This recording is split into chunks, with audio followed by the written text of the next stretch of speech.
Okay, got it. Yes, good afternoon, everyone. Nice to see some new faces for me. Welcome to this first workshop we hold as DCHC aimed at looking at possibilities to reduce our carbon footprint together. Before I tell you a little bit about myself, I'd go over some housekeeping rules. As you've just learned, it's been recorded. And hopefully in the next few days we'll make this recording available on the website, and I'll also do a little summary of what we've discussed, things that we found out. So I'll also ask you to chip in when you want to. I've also included a little icon which looks like this when it's quite a suitable topic for discussion. So, but feel free to just either raise your hand or just speak up if there's something that you think you want to contribute. Anne's already asked if everyone can have their camera on. That sometimes makes speaking a bit easier, but if there's for some reason you don't want to do that, that's perfectly fine as well. So I invite you to speak at times with this little icon. We'll go to the PowerPoint presentation, and I hope at the end we'll have a little bit of discussion via Jamboard. If some of you haven't used the Jamboard, I've only used it once, so hopefully that will go okay. But it's quite a nice, excuse me, quite a nice way to collaborate together on a little topic. I've formulated a question for that, and we can fire away at that question. So. Just the agenda for today, we'll go over the results of the recent survey that we sent out and got 28 replies to. Then I'll go over the importance of measuring and the use of tools, so measuring the carbon footprint, that is. Then I'll do a little bit on the supply chain. And then, as I said, we'll have a little bit of a discussion, hopefully. So about myself, my name is Thijs Mostert. And I have just finished my master's in design at the Plymouth University. Before, it might be nice to know, before I started my design course, I used to work as a trained nurse. I started as a trained nurse in 2003 in Holland, where I'm from, and then moved over to the UK, worked in Torbay Hospital for a year as a staff nurse. And then, because I didn't really know what the NHS was all about, it was all very new to me, I started working for an agency just to get a bit more of an idea what other settings were like. So I worked in lots of care homes, worked in nursing homes, homes for people with learning disabilities. And then the last part of my working career as a nurse, I worked for the MOD as a practice nurse. A male practice nurse is a bit of a unique position to be in. It's not many of us. It was a quite a different setting, I suppose, because it was MOD. My clientele was quite young and fit. But during this time as a nurse, I've always really realised that all the waste that we produce, even as a practice nurse doing minor operations in the little clinic that we had for the MOD, there was often so much waste. But also during my time in hospital, I've just found it was a lot of stuff just going in the bin, a lot of plastic, single plastic use, and it always was a bit of a bugbear for me. And then 2017, I decided to change my career. I wanted to do something completely different, and decided to do design. And now at the end of my design course, I've nicely rolled into this wonderful internship with DCHC. Fits right into where I want to be, really, looking at sustainability issues within healthcare. So climate change, climate emergency is very hot topic, no pun intended, at the moment. COP26 being underway as we hold this workshop as well. So there's a lot of stuff coming out there that's quite useful for me and for us to look at. Yeah, but all that is well and good, but what can we do right now? What can we do as a collaborative? you know, to reduce our carbon footprint now. There's little things that we can start doing, not just talking about it, but actually making small differences and knowing where we need to go with this is basically what we also want to find out during this workshop. You know, what are the low-hanging fruits, so to speak, of where to start. So I'd like to start off with looking at our recent survey. And as I said, 28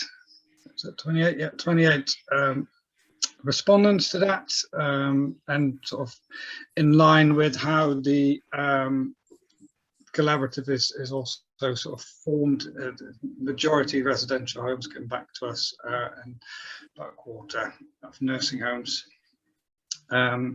Then how important is it for a manager or a provider to reduce your carbon footprint in your home? It's almost sort of unanimous saying that it is somewhat or extremely important, and luckily none of us found it unimportant. So we've got a good scope to do something with this as a collaborative. Then another question we asked was, you know, do you know as a business owner where your largest footprint is or where it sits within your business? And quite a lot of you seem to know this, and half of you also had some idea where it could be, and only 5 of you sort of said, no, I have no idea where that is. And again, this is where maybe the discussion can sort of start. If some of you want to say anything about this, if you've got any idea where that carbon footprint sits in your business, have you calculated that, or how have you calculated that, or you know, how have you found out about that? Lorna, you want to say something about this? Yeah, I'll just chip in. I mean, I'm really interested in it as a topic, but I think it is really confusing. And I've found it really hard to try and find a way of measuring it, and you're trying to juggle and do lots of other stuff. So I think if we can work together to find a way where we use maybe some kind of simple tools of how do we look at this as a topic across the collaborative, it would be really helpful, because I can't remember how I answered, but I'm probably I think I know, but I'm not sure. Yeah. I mean, we found this in the last few weeks as well, haven't we, Lorna? You've given a few of the tools that you've used. You've pushed them my way. The BRE calculator. You know, all these things. I've started a little part on the website. Some of you may have seen it already. It's called Greener Care under the resources, and I've listed a few of the tools that are available. And to be honest, later on in the slides, I'll also go a little bit deeper into this. So as Lorna was saying, it's very confusing, and it is a bit of a minefield. What to choose, what to go for. But as a collaborative together, we can maybe have a look at what's most suitable for us. But Margot, you also had your hand up. Yeah, hi, thank you. Nice to meet you. Thank you. And hello to everybody I haven't seen for ages. I regrettably didn't do this survey, so I feel really bad straight away. But anyway, it's something I feel very strongly about, and I really would love to know how we can reduce our carbon footprint. We're on the brink of having to buy some boilers, and I had to say, I said, oh, well, hopefully we can go green. And it was a resounding, actually, no, we can't afford it. So there must be ways around the obvious, reverting back to type of boilers or whatever it is that we're using. So I'm very keen to know how we can make our 4 nursing homes much greener, and I'm very interested in what you've got to say. So yeah, up there with you there. Thank you for that, and don't worry about not filling in a survey. You're here today, so that's fantastic. And this is the point you raised as well. As a collaborative, I think it got quite a lot of positives there, because some homes have already done this and fought the battle maybe for you, and if we can tap into those resources, I think that might be really helpful as a collaborative. So, Robin, you also raised your hand. Thank you. I just wanted to say hello to Margaret. No. It was really to comment that typically in our industry, we're quite, I would say, isolated in how we operate and deal with issues, particularly around sort of plans for carbon neutral and such like. And I compare and contrast us with other perhaps more established industries where they already have active teams and toolkits looking at this area and developing responses. And so I see this sort of workshop stroke initiative as a chance really for us to share and develop plans as to how we can address this.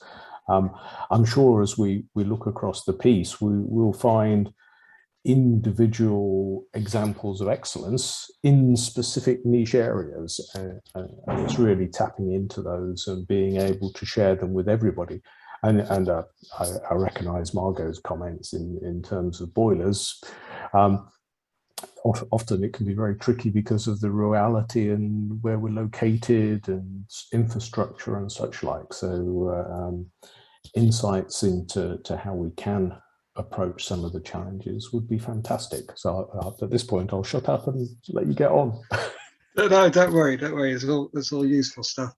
Yeah, I mean, I'll touch on this a bit later as well. I mean, this is about, you know, a lot of this, what's already been done. One of the slides later on will show it quite clearly is, you know, is what we'll call later on scope 1 and 2 emissions.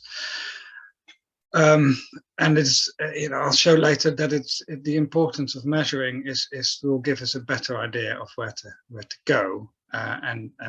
But I'll touch on that later. I'll move on to, if there's no more other points from this slide, I'll move on to the next one. So here, I'll just minimize this. Here we sort of asked you where do you think you're doing well? We sort of grouped them together, and direct delivery of care is a difficult one, I guess, also to sort of really understand what do you mean by that. So, but on the whole, you know, if you look at how we split it up: medicines, medical supply chain, staff training, transport and travel, heating and lighting and water, food waste and cleaning. On the whole, you can see from the sort of right side, blue, light blue and orange part of the slide, is that, you know, quite a lot of you have sort of said, yes, we either should be doing more, or we're maybe even underperforming. And as I said earlier about the direct delivery of care, it's sort of really defining what we mean by that. And, you know, is it just maybe really knowing when to use your PPE and when your PPE isn't necessary, that as a way of reduction. I wrote a little piece about it the other day for someone else, and in there I gave the example of what Great Ormond Street Hospital had done in London, is where they really did a lot of staff training around the use of medical gloves, and they were finding that a lot of porters in the hospitals were pushing beds around with latex gloves on, and they managed to sort of really did a lot of the training around it, and you know, made people aware that there was certainly, you know, moments where you just didn't need it, and that could be a reduction in itself. So, but over the whole, you know, from this slide, it's quite clear that a lot of you sort of seem to think, but there is stuff that we can do, and let's sort of unpick that a little bit. So again, we'll see what that means for us. If you know, this was an interesting one, question 7, and I'm just going to leave it at that really, because I don't think this is, you know, this space. This is about the sharing and how, you know, how willing people are to share with their experience within DCHA. I was quite surprised actually to see this almost being half and half, because I think, you know, as I said earlier as well, the fact that it is a collaborative is a massive prey for working together and sharing experiences and you know, doing some of the legwork for someone else can be very beneficial. And then the next question, you know, is more about, you know, your staff. I'm very much in a believer of involving people that are actually doing the work on the ground, getting them on board.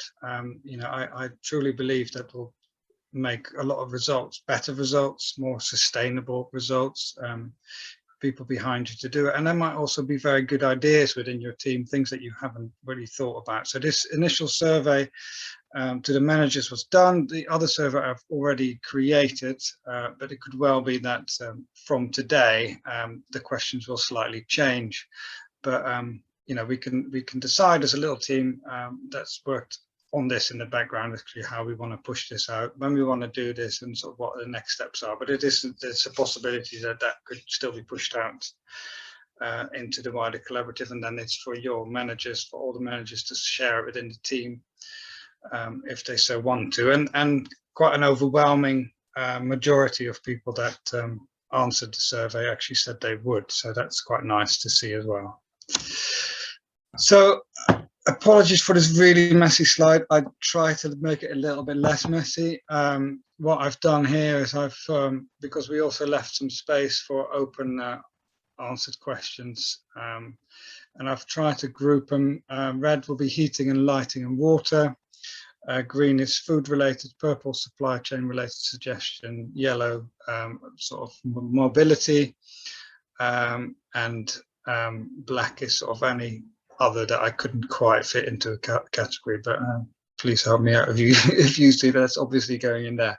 So, you know, quite impressed with a couple of homes, you know, biomass boiler, they're growing their own fuel on the farm to run the boiler. That same home also had 75% of their toilets running on grey water, and their laundry. So they were doing quite a lot already. And that also, I guess, depends on that, the fact that you have a lot of land to grow that fuel on. You know, not every care home has that luxury.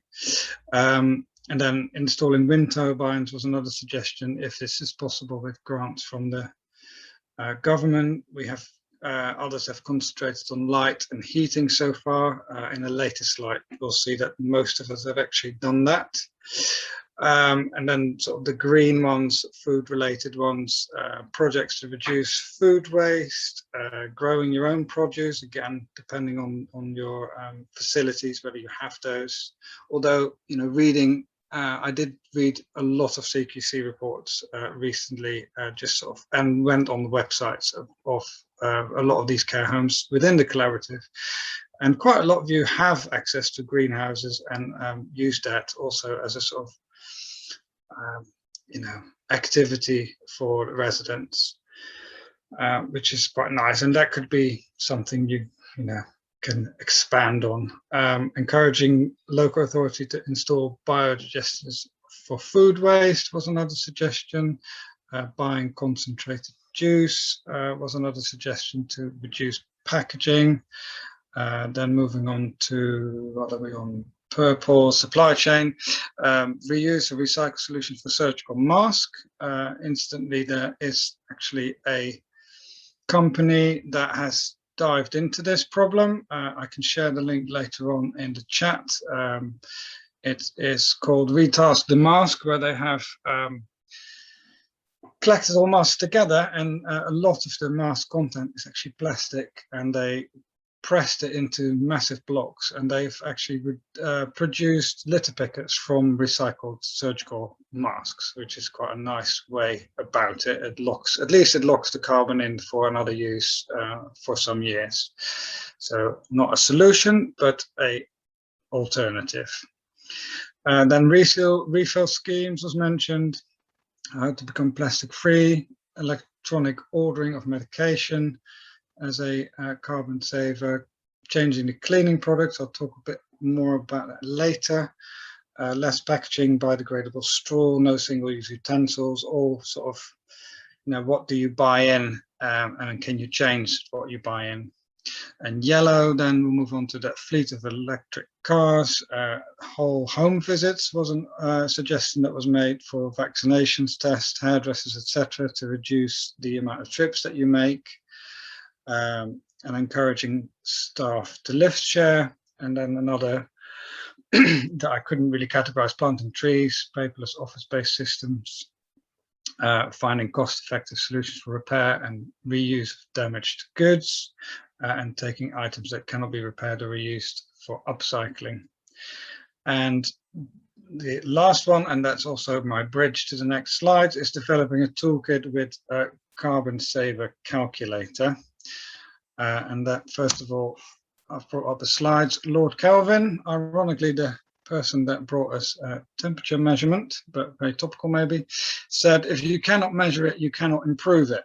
And this is for a large part true when it comes to carbon footprint. So this is taken from a little bit taken from how the NHS is also looking at it. And this is what I was talking about earlier, where to measure it, you're looking at scope 1, 2, and 3 emissions. And what that means is scope 1 and 2 is direct emissions from your home. So the on-site energy that you use, if you've got some fleet vehicles, even your residents having their inhalers, using their inhalers in your home, and refrigerants falling into scope 1, something you have a bit of influence on. You can choose not to put the heating on, or you could choose to insulate your home so it's less heating is needed, less fuel is needed to heat it. Scope 2 is the purchased electricity. Again, you can make direct influence on purchasing greener electricity or greener non-fossil fuel based systems, but it also goes for if you've got air conditioning in your homes. Obviously that runs on electricity, so it's heating, cooling, that sort of side, and directly important to know here that it's directly within your business. And then scope 3 is where it becomes this really confusing mess that Lorna was also mentioning, and that we've been looking into over the last weeks. And this is actually everything else. So you're looking at your waste disposal, if there is any business travel, your employee commutes, you're buying in the pharmaceuticals, your supply chain, your meat, your beverages that you buy in. It's all this carbon footprint that comes from outside that you haven't got direct influence over. And anecdotally, or from the research I've been doing into scope 1, 2, and 3 emissions, for most, so if not all businesses, scope 3 actually accounts for 80% of your business's carbon footprint. So this is also where a lot of your gains can be made. This is not being, not saying that you shouldn't do anything around scope 1 and 2, because they're relatively easy, maybe not so cheap fixes, solar panels, cavity wall insulation, grey water systems, stuff that you can do yourself. But 20% of those will count for your carbon footprint, and the 80% comes out of your supply chain. So this is all for us to sort of see where should we be looking, and what tools to use. And as I was saying earlier, I've put a few tools on the website.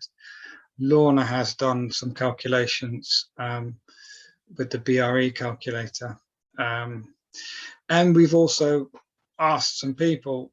A couple of weeks ago, I contacted a company online. They happened to be a company from Sweden. I didn't notice when I contacted them, but I was phoned back about an hour later, and I just wanted to know what a company, because there's lots of them out there, what a company charges to do your scope 1, 2, and 3 calculations for you. And Lorna also spoke to a person with regards to this, and we got quotes differing from £6,000, I think 8,000 euros. The guy from Sweden quoted me, and that was to do one care home for 1 year. So it's quite a large amount of money that, if quite rightly you think this is not core business, it's not mandatory, why should I be spending £8,000? Why can I not spend £8,000 and actually spend that £8,000 on something that I can do now is something that might be much more appealing for us. But in the future, I've also phoned CQC with this question. What is with the question about around it being mandatory, and CQC was able to tell me they're working on a plan where they, within now and 5 years, they probably will have stuff in their CQC visits that also covers greenhouse gas emissions, measuring those and reducing those within care settings. And no doubt the government will expand, because they already have said that for really large businesses across the UK in April 2022, they put making it mandatory for certain companies to measure their emissions and make them public. So it is, in my opinion, definitely something that is going to be mandatory in the future, and something that we all have to deal with some way or another.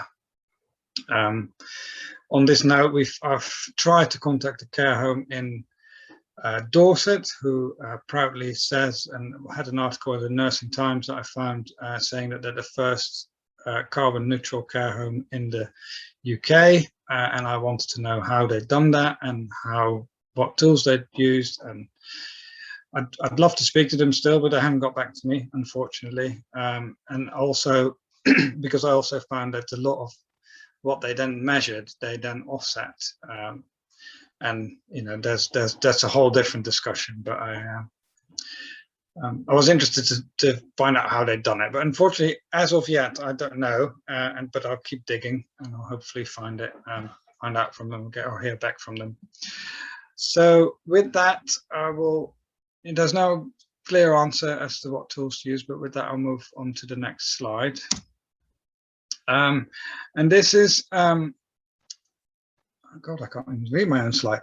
This is CO2 emissions are the only way we have to quantify what we produce. And you're probably wondering why these two barrels have shot up, but they have, and I'll tell you in a minute. So we're quite used to a monetary value, and I'm currently reading a book by Mike Berners-Lee. It's called How Bad Are Bananas?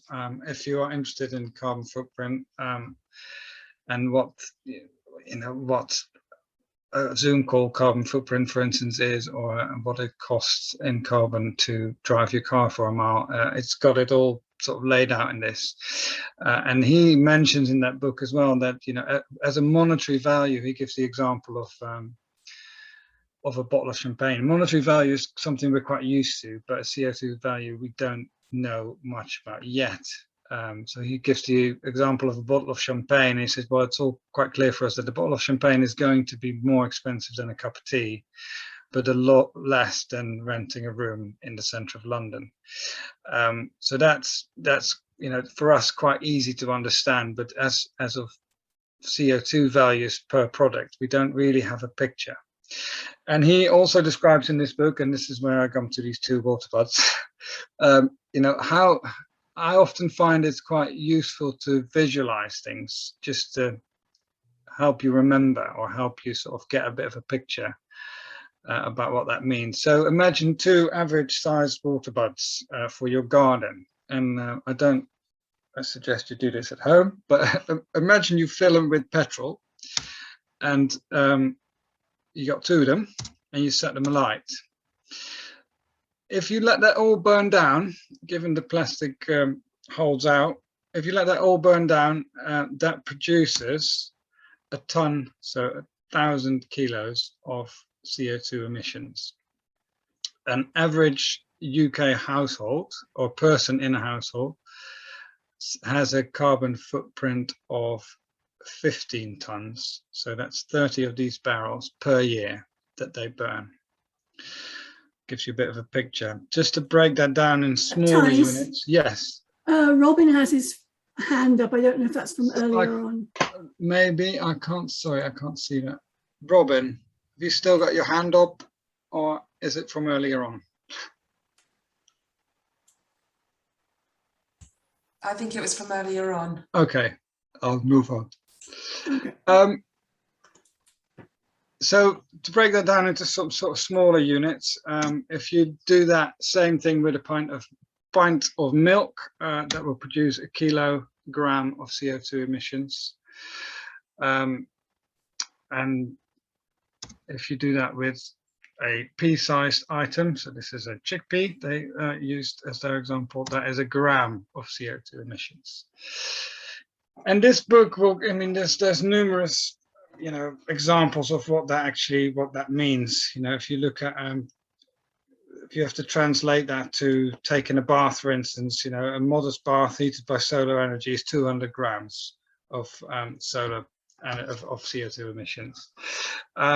So again, getting sort of to know what these values means and to picture in your head what that sort of means in the way of carbon footprint can be quite a useful tool, and understanding maybe a little bit better where you can make differences.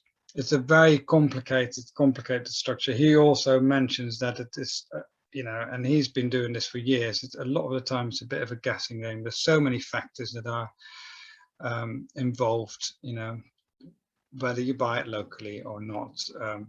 One banana is not the same as the other banana, or an apple may be a better example because we have them locally. Right, so that gives you a little bit of a picture of what a ton and a kilo and a gram of CO2 emissions are. Hopefully that's been helpful. A couple of weeks ago, I met up with Fernley from CLH, also to look at sort of changes for the supply chain. I thought, best to maybe hear it from him, see where they're at in sort of their reduction of carbon footprint, and also where they're at in their sort of supply chain options and what they've got to offer to if you want to become more green.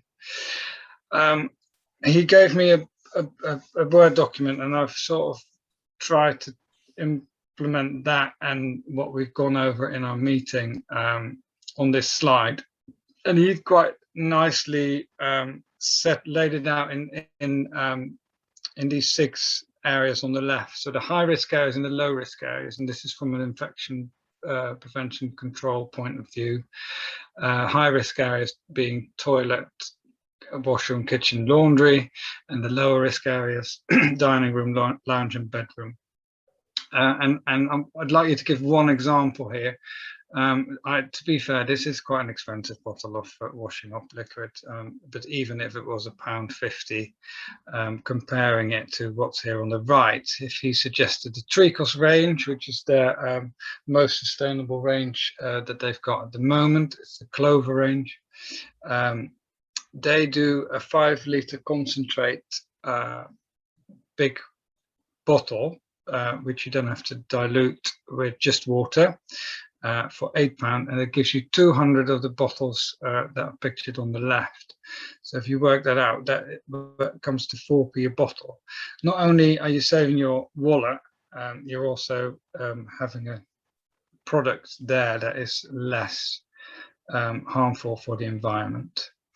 When I asked him, because well, have you got any idea of sort of the use of this range across the DCHC, and he said, don't quote me on it, and I'm doing it anyway. But he said, top of his head, he said it's probably around 20% of the CHC homes use items from this range or just this range.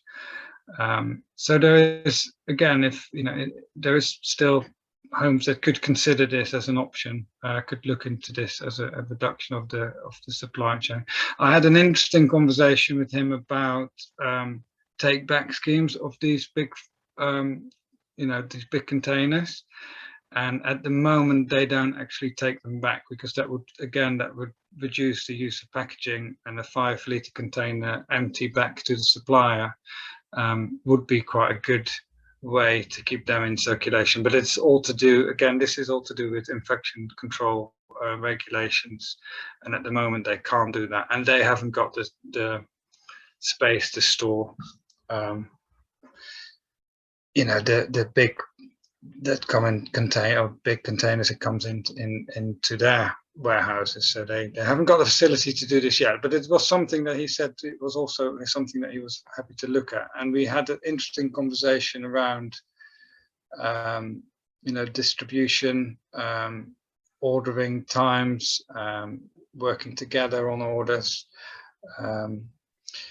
So there's a lot of stuff that he was also saying, we're looking into maybe even having slightly less of a a range to offer in our catalogs, because there's so much in this catalog on offer that people can choose. But if the choices are greener and less, then that also might overall mean a reduction in carbon footprint coming from the supply chain for your home. So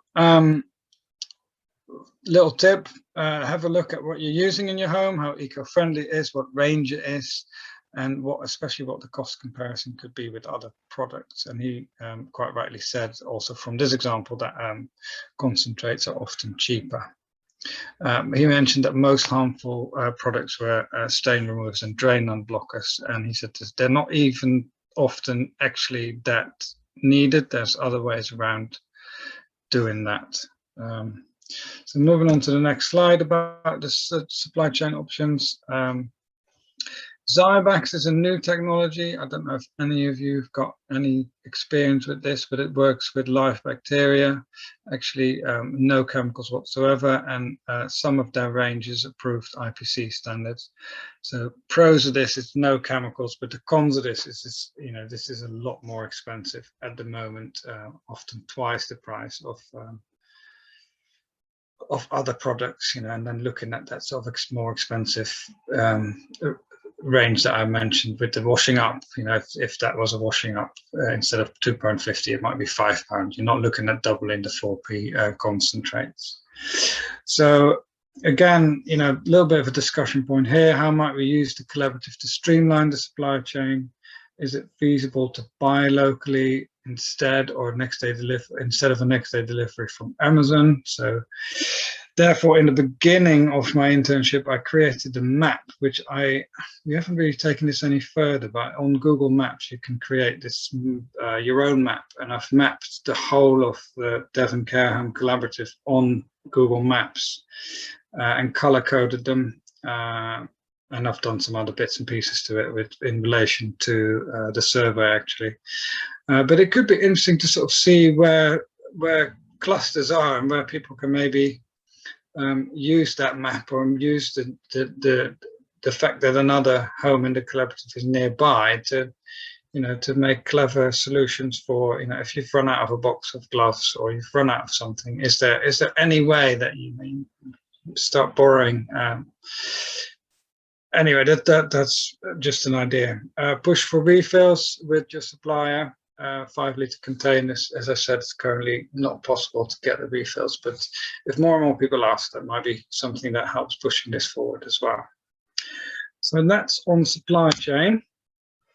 Going back to the survey, as I said before, I was going to go back to a slide from the survey, and this is just to show you, it's maybe not that clear, but just to show you where the big peaks are for people actually already have done, and it jumps out that the eco-friendly energy light bulbs, that's the big peak on the side here, the energy light bulbs, the purple one, and eco-friendly energy, smaller, but has a bigger impact on there.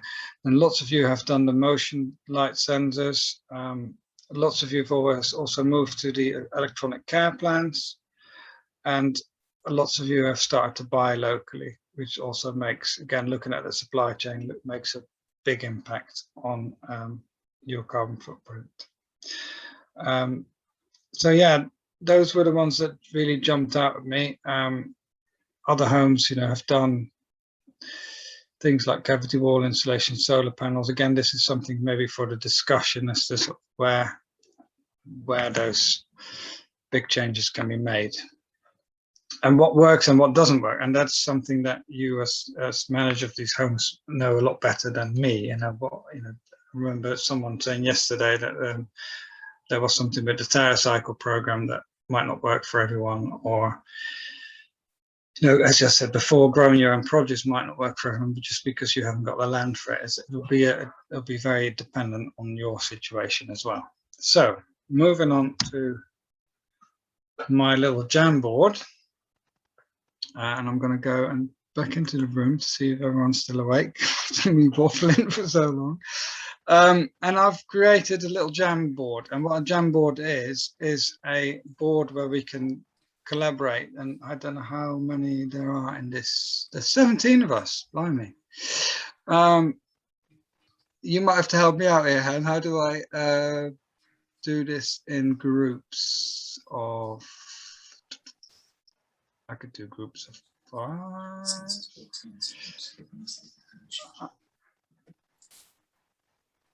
You want some breakout rooms? Yeah. Could you do that for me? And I'll get that. While you do that, I might do the Jamboard. How many breakout rooms do you want? If I don't need to be in a breakout room, so 16, 4, and I'll quickly create another Jamboard. So you'll find, I'll just stop sharing my screen. There's a couple of questions on the chat. Okay. We pick up in the Jamboard, or you might want to pick up. So a couple of comments, and Louise raised about motion sensors, whether people have retrofitted or have they concentrated on corridors, bathrooms, or everywhere. So we could pick those up in Jamboard, or if someone and wants to chip in, that'd be fab. I'll let you, if I just go get my Jamboard one up. I'm looking forward to hearing what a Jamboard is, because I have no idea. It's got nothing to do with jam. I'll share the link now. Copy. If you all go to that link, it will take you to Google Jamboards. And I'll put it in there right now. And it will open up. Oh yes, and I'll just quickly make how might we make changes in the way we deliver healthcare to reduce that problem.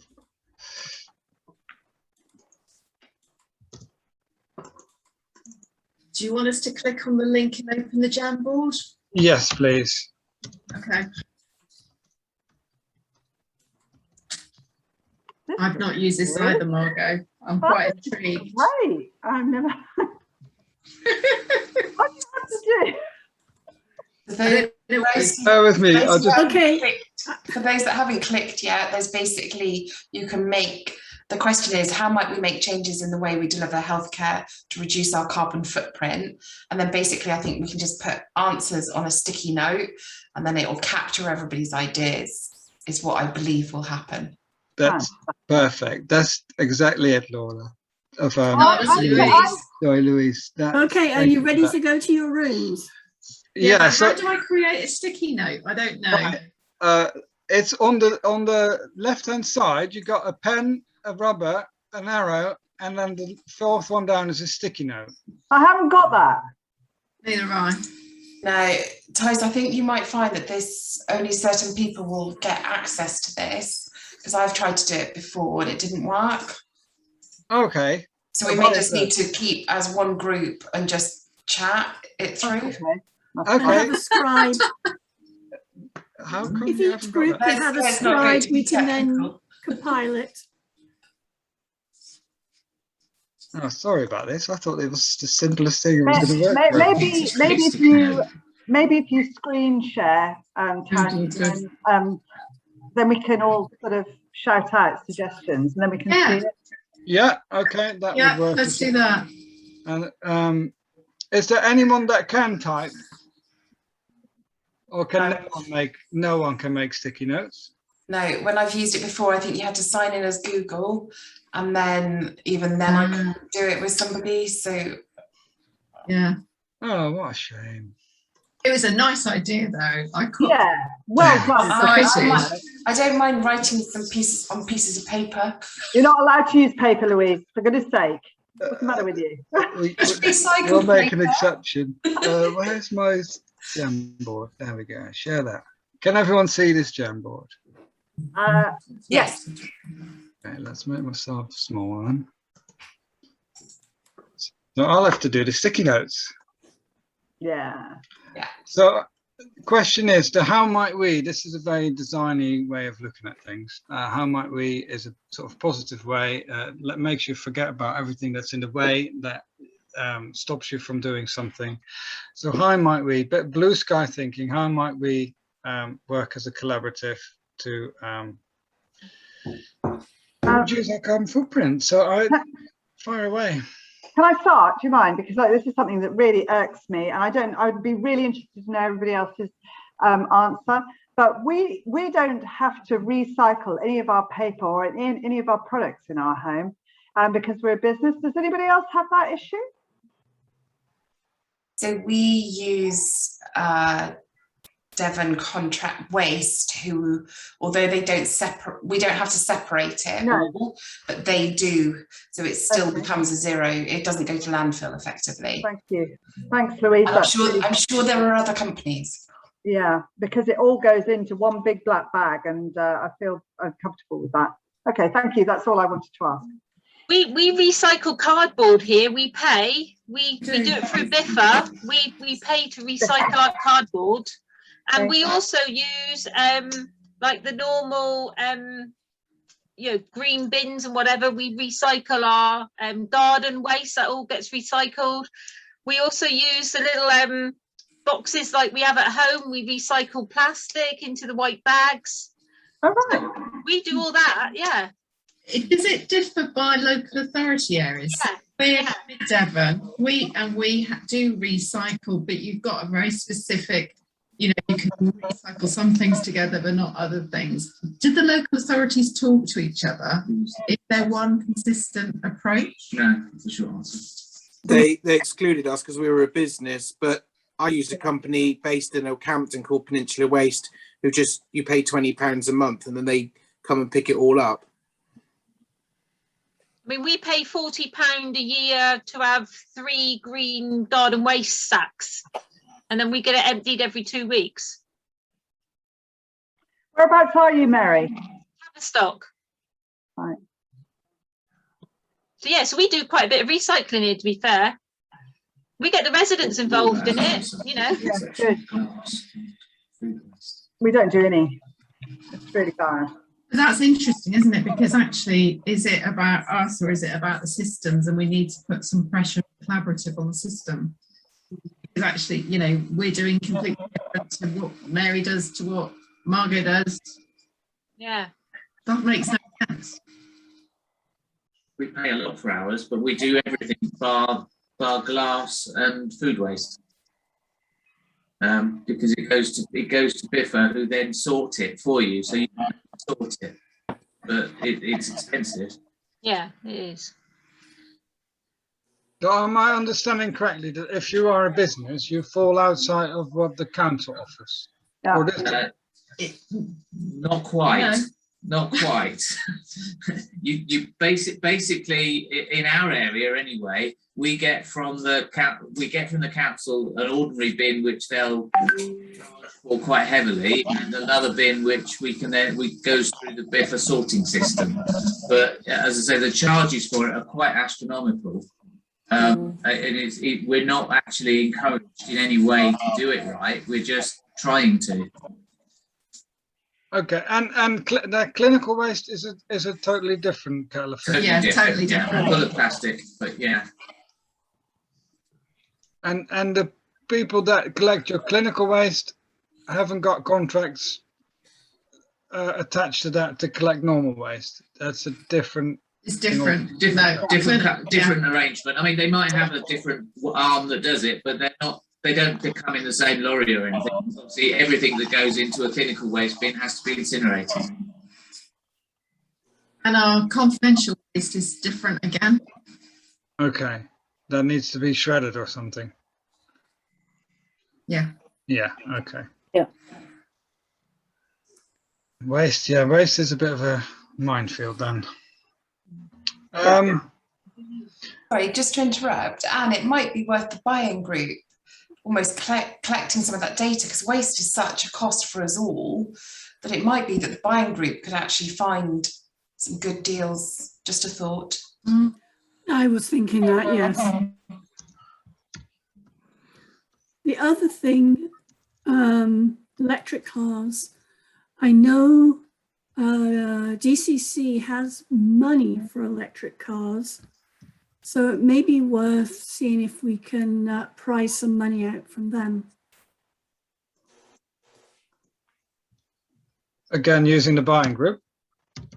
No, No. using DCHC. It wouldn't be Oh, for the DCS, buying sorry. group. It would, each home would have to apply for the money themselves, but we would help to see how it could be set up. Is there offer there relating to home care or care home? Ian didn't specify, so it would be working out some arrangement. Maybe Okay. cover minibuses as well. I think so. But I don't know. But I mean, you know, certainly with the gas prices raising and things like that, if we can make sure we can ferry our staff around and get our staff in places, it might be something he would get behind. So I'll Yeah. discuss that Yeah, with that'd be him. helpful, yeah. I mean, from a playing devil's advocate here, then, from a carbon emissions point of view, you should only be looking at getting a new car to replace another car, because from a carbon emission point of view, it is still far better to keep the car that you've got on the road than it is to invest in a new electric car. And this is why this whole carbon emissions is such a minefield, because there are things that you do that you think you're doing the right thing, but actually in the grand scheme of things, you're producing more carbon. And these are the things. But if your car is up for renewal, if you need to get a new car, then getting an electric car is the way forward. Otherwise, you're actually being counter effective, if that makes sense. Mhm. Is there an argument in terms of electric cars whereby if you have the means to change out to an electric one, you're not actually your existing car isn't being scrapped, it's going into the food chain, as it were, and the least efficient car falls off the end. And also in a position where further down the line there are more second-hand electric ones to come out into the rest of the market, speeding up the decline of the diesel. Yeah, that is if your car that you're getting rid of stays on the road, then that is an argument to do change to electric. But a lot of electric cars are getting bought by people that actually scrap their old car while it's still good, and this is why that is not. Yeah, and this is why that's not always a good thing to do. But you know, this is how difficult it is, and each situation needs to be then looked at individually. But you make a good point. For if your car stays on the road, then it is a good thing to do, and if you've got buying power to do so, it's something to look at. But another option that other people were saying in the messy list of suggestions that was made is also look at car sharing for, getting to and from work for staff, or people that live in closer by. Maybe electric bike schemes could be options to look at. The electric bike scheme could potentially be a kind of collaboration with the what's the car? Co-cars do co-bikes, electric bikes. They're quite. I mean, co-cars started in Devon, is now sort of moved nationally, and it could be that we do some kind of link up with co-bikes as well for staff. Electric bikes are expensive. That's the only thing. Yeah, they are, but these it's a hiring rather than Okay. arrangement rather than a buying. So you don't have to buy it, and it might be that there's some deal to be had there. Just thinking also with fuel prices, etc. Might be a way of It might be a way. encouraging staff to stay with you if they get a bike. Yeah. I'd be interested to kind of look at that, because I know that, for example, one of my homes is located at the top of a massive hill, and I know that like me, none of them want to cycle it. I've done it once, and so actually if you had an electric bike, at least that last bit would be helped. Yeah. But otherwise they're reliant on buses, and a lot of them are taking 2 buses, so Yeah. Any other areas that we talked about earlier that people have any suggestions? Raised a question. We're interested too around this kind of sensors on lights. So I think there's something about just sharing. If somebody's done something and it's working really well, it'd be great to have some way of pooling that information between us so that it's in one place and we don't have to try and start from scratch. You know, so how did they look at it? Where are those sensors? Some years ago, I tried using sensors in a toilet in a different care home, and one particular lady spent a little bit too long on the loo, and the light went out, and it freaked her right out, and she had a fall as a consequence. So there are risk assessments that probably should be done as to where you're putting your sensors. The toilet seems like an obvious one, except that people sit quite still in there for some time. It's true, though, isn't it? It is. Yeah, yeah. You have to wave your hands, keep it going. It's fine for you and I, but if you've got dementia, you might not realise that's what's happening. Yeah. And the time needs to be long enough, because when you're sitting there waving your hands, you feel right idiot. It's when they wave back.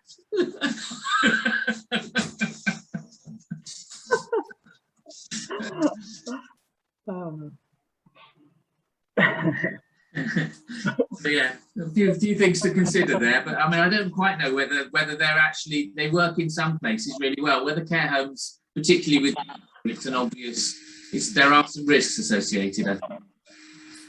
Yeah, we've got a sensor as you come in and out of our back door. Yeah. Just in like the porch area. Yeah, that works quite well, to be fair. Yeah, we've got them outside, PIR lights, but inside the house we haven't at the moment. I was just trying to work out how much you would actually save with one, given that the corridors pretty much have to be lit 24 hours a day, because residents would otherwise be trying to move into a dark space when they're trying and walk around. If they're walking from a light room into a darker space, that must affect the way in which their mobility is, their anxiety levels and all sorts of other stuff. So it's much more complicated than just saving the cost of electricity. The new ones I've got go down to a lower light setting and then come back up. So that's clever.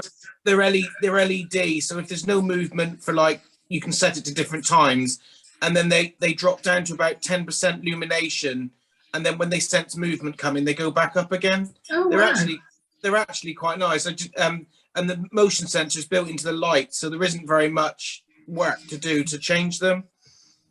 Could you share what the details are, Tom? Yeah, definitely.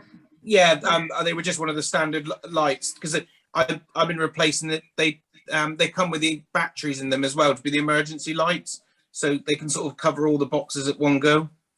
Yeah. That's a good idea. Brilliant. Thank you. That's a good idea. Yeah, and I think also from what was said earlier, it's finding those areas that you find that the lights are being left on. It might be in rooms where staff only gets, and then the risk is maybe a lot lower.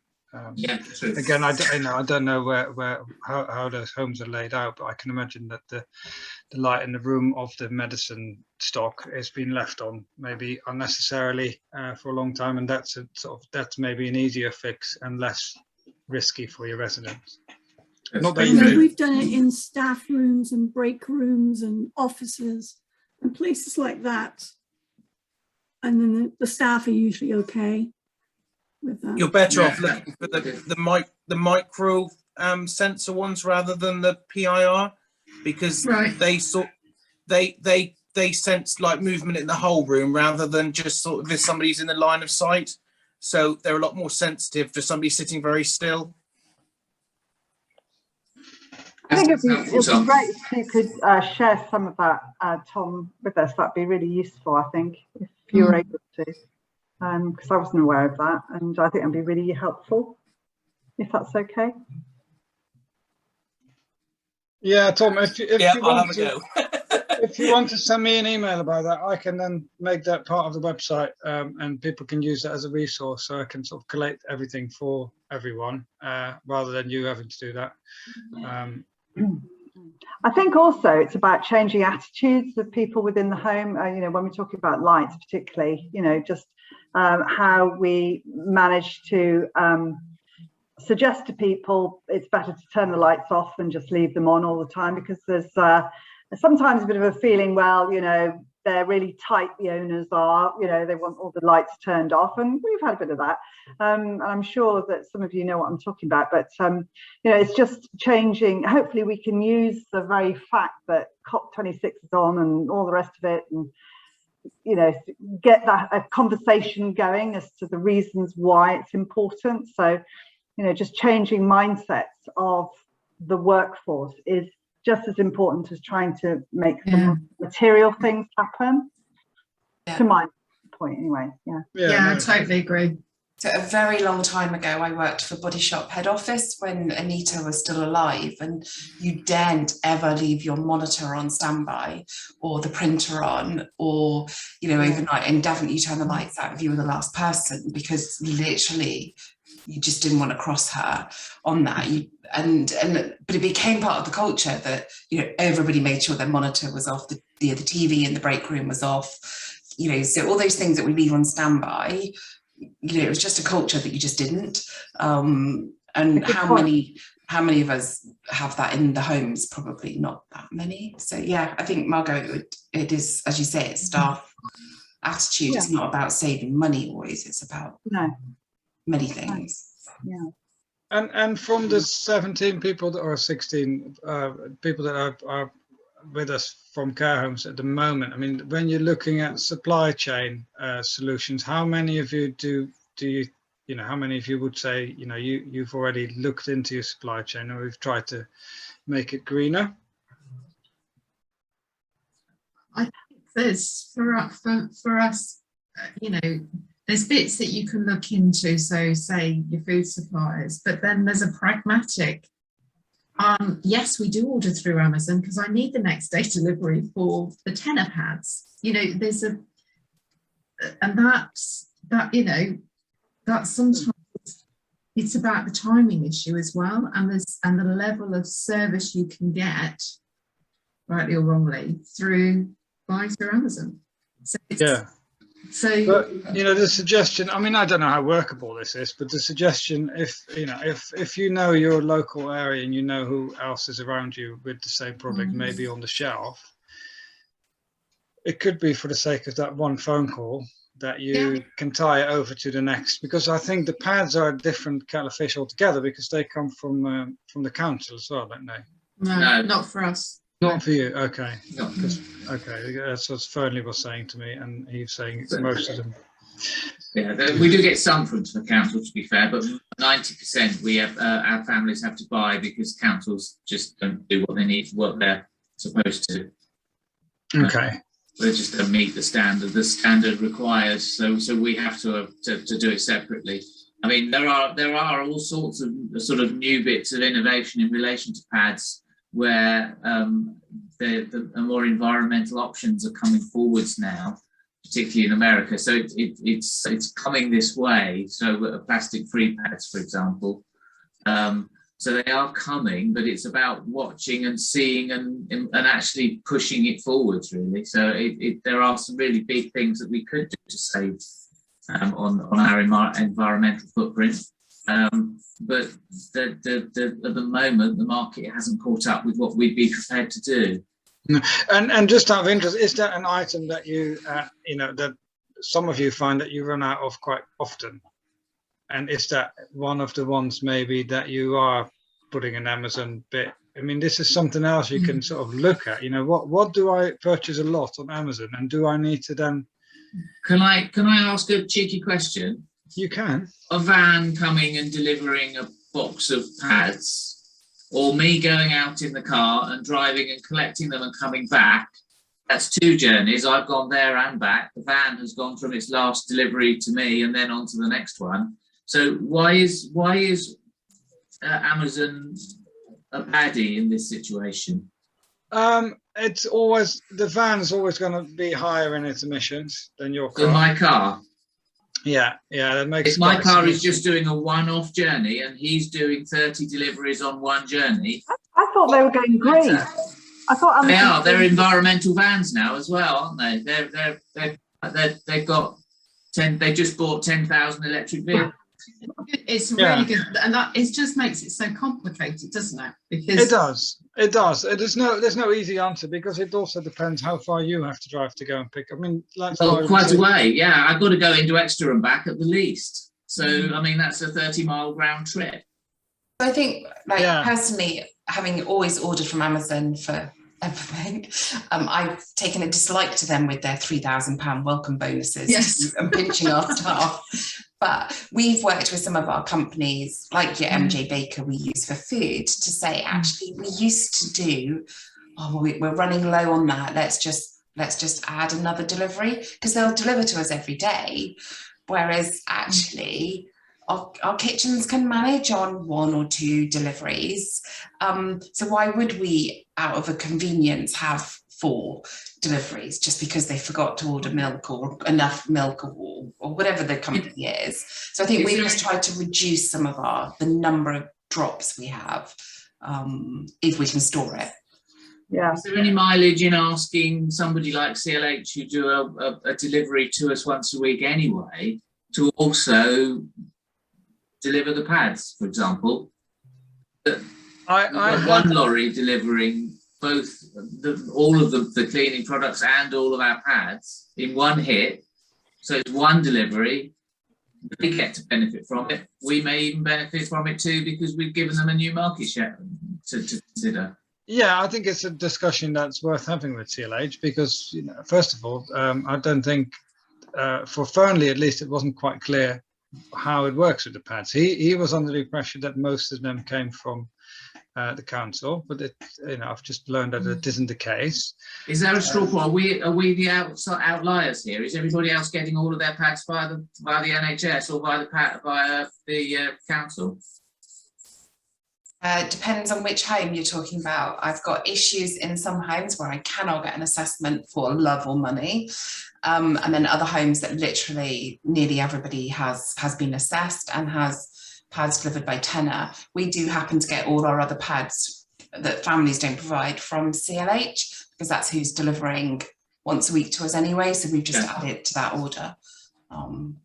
As an example. We at the moment we're still using Amazon because actually everybody's got very special requirements and they all want to pay separately and have this, that or something else. But if CLH were able to meet those needs, then yeah, well, it makes no sense not using them. Yeah, it's a conversation that can be had with them. I think there might be a solution of a one-off delivery, as you say, with a larger amount of pads. So that was supply chain. So pads is a bit of an issue, but other than pads, looked into food is another one, beverages is another one. We're working on that through the buying group. Food is what we're working on currently. Yeah. Okay. I think energy is a huge one for us all. Prices are going up. So there's an incentive to try and find the most cost-effective way of heating our homes, but there's also a green element to it. And if you can join those two together, then it's a win-win for us all, isn't it? So, we've got solar panels. We did do grey water, but it went a bit wrong in one home.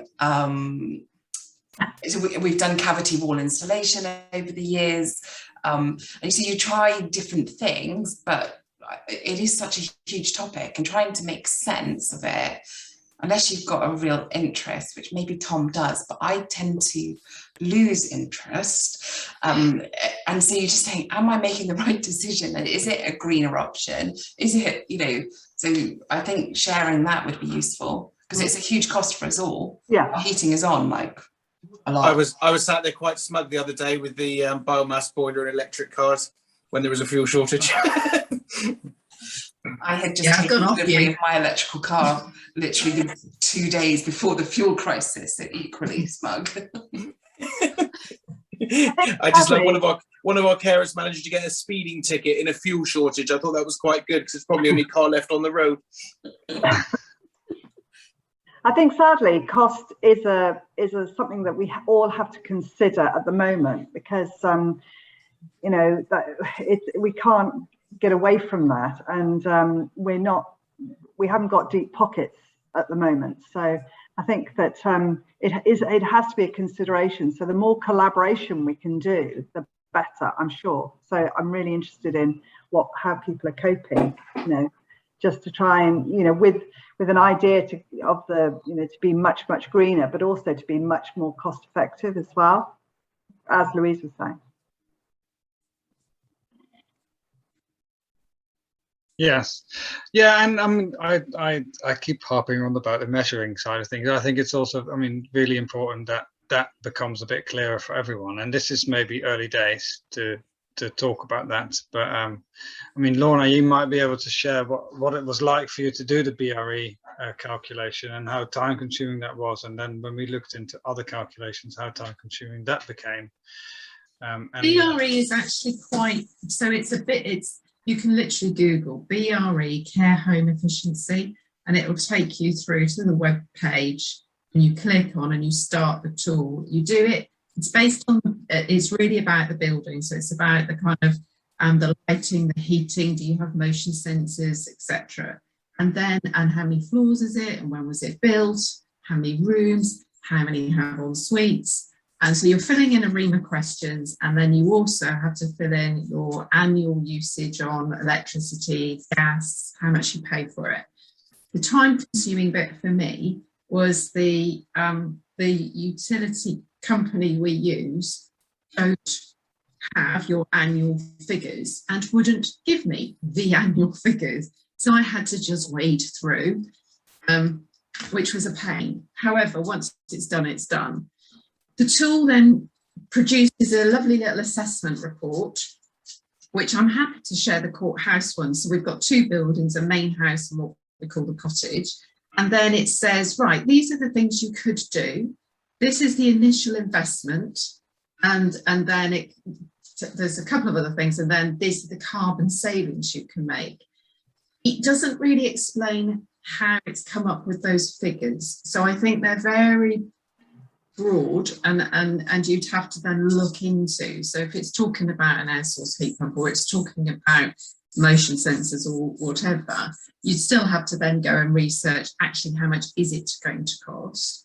But it's as a tool, once you get to that point, you do kind of go, okay, all right, so we could do X, Y, Z. It doesn't include everything. It didn't raise about even the option of solar panels, for example, which we don't have. We ended up replacing our boilers a few years ago to much more high efficient boilers because the tariff wasn't really there, and we couldn't afford the capital investment at that point. So if you're interested, and it's very much about building efficiency, it might be useful. And it might be useful if there is funding out there to support us. There has been one round, and there might be more in the future. It could be a really useful tool to demonstrate your carbon savings that you would make by doing something. And it gives you a kind of, well, this is from this data. I think one of the really useful bits of it was that it sort of says, well, I can make a quick win here, or I can make a quick win there, which was really helpful. Or yes, I can be really good and do this, but it's going to cost an arm and a leg. And if I'm still alive by the end of it, I might get the money back. But I I'm getting old, so probably not.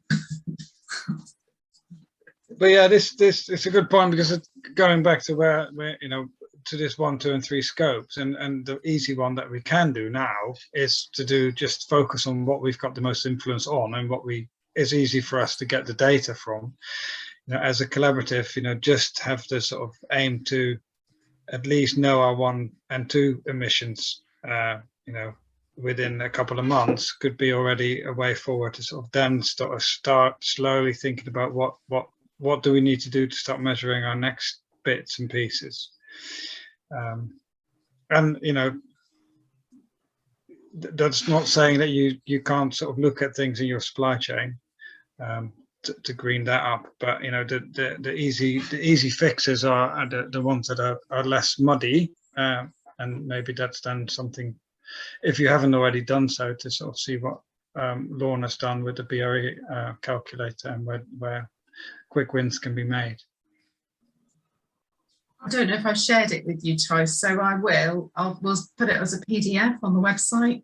Yeah. And share the link to the website. Yeah, I think I've got it from you, actually. If you don't mind me sharing it, I can do that. No, that's fine. It's fine.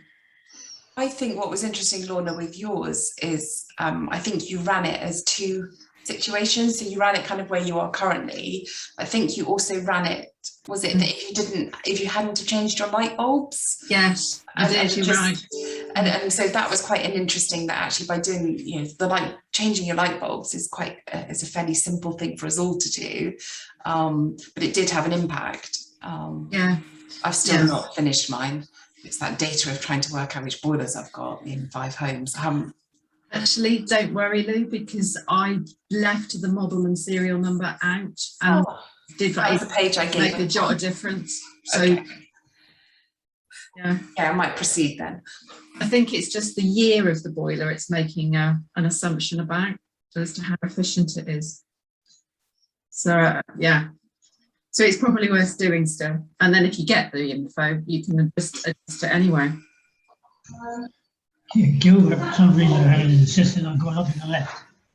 Oh, right. So I said, available to us. There's only 2 things you can worry about. You're going up in the left.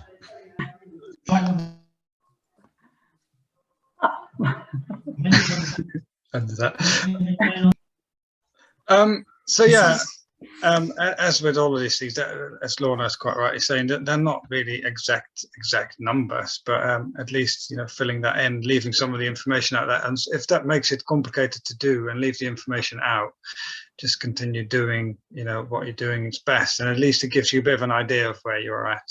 You know, I don't think we are at the stages where we can have all these exact numbers anyway, but it will give us an indication. So I'll just quickly check the chat. Oh